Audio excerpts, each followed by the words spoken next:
আসসালামু আলাইকুম, আমাদের চ্যানেলে স্বাগতম। আজকে আবার হাজির হয়েছে নতুন একটি ভিডিও নিয়ে। আজকের ভিডিও গর্ভাবস্থার 9 মাসের সতর্কতা। অনেক আপুরে কমেন্টস করে জানতে চায় গর্ভাবস্থার শেষের মাসে কি ধরনের সতর্কতা অবলম্বন করবেন।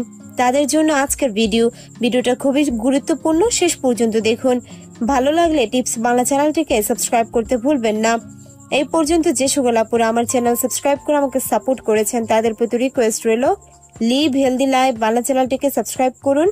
আমি কমেন্টস এবং ডেসক্রিপশন বক্সের লিংক দিয়ে দিব।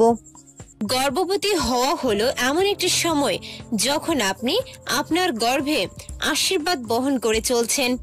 আপনি নিজে থেকেই বেশি আপনার সন্তানের স্বাস্থ্যের সুরক্ষার জন্য প্রতিটি সম্ভাব্য পদক্ষেপ নিতে থাকেন। নবম মাসটি হলো আপনার তৃতীয় ত্রৈমাসিকে প্রসবের আগের চূড়ান্ত কয়েকটি দিন। এটি আপনার যতটা বেশি সম্ভব নিশ্চিন্তে বিশ্রাম নেওয়ার সময়।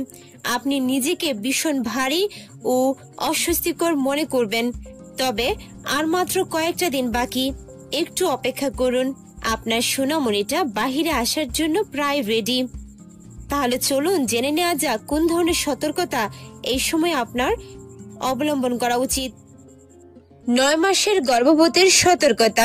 হাঁটতে যান এবং নিজেকে একটি ইতিবাচক মেজাজে রাখুন।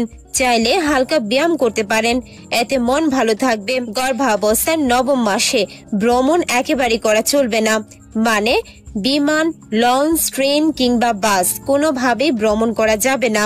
কোনো শেষ মুহূর্তের আতঙ্ক এড়াতে প্রসব প্রক্রিয়া সম্পর্কে সিদ্ধান্ত নিন এবং আগে থেকে সমস্ত ব্যবস্থা করুন, মানে কোন হাসপাতাল বা ডাক্তার দেখাবেন, তাছাড়া নর্মাল বা সিজারিয়ান ডেলিভারি কিভাবে করাতে চান সবকিছু আগে থেকে সিদ্ধান্ত নিন।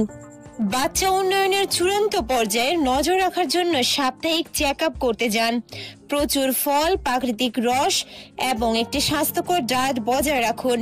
মাছ, মাংস, শাকসবজি বেশি করে খাবেন, তবে আমরা সবসময় বলি অতিরিক্ত খাবেন না, এতে করে গ্যাসের সমস্যা কিংবা বদহজম হতে পারে। এই সময় একা থাকবেন না এবং কাউকে সর্বদা আপনার পাশে রাখুন। সিঁড়ি বেয়ে উপরে উঠা বা নামার সময় রেলিং ব্যবহার করুন এবং যদি লিফট থাকে তবে সিঁড়ি পুরোপুরি এড়িয়ে চলুন। সবচেয়ে ভালো হয় 9 মাসে উপরে বা নিচে খুব বেশি উঠানামা না করা, এতে মাথা ঘুরে পরে দুর্ঘটনা ঘটতে পারে। ধূলিকণাযুক্ত আবহাওয়ায় বাইরে যাওয়া থেকে বিরত থাকুন, কারণ এটি আপনাকে ব্যাকটেরিয়ার প্রতি ঝুঁকিপূর্ণ করে তুলতে পারে, যা আপনার এবং ব্রণের সমস্যার কারণ হতে পারে।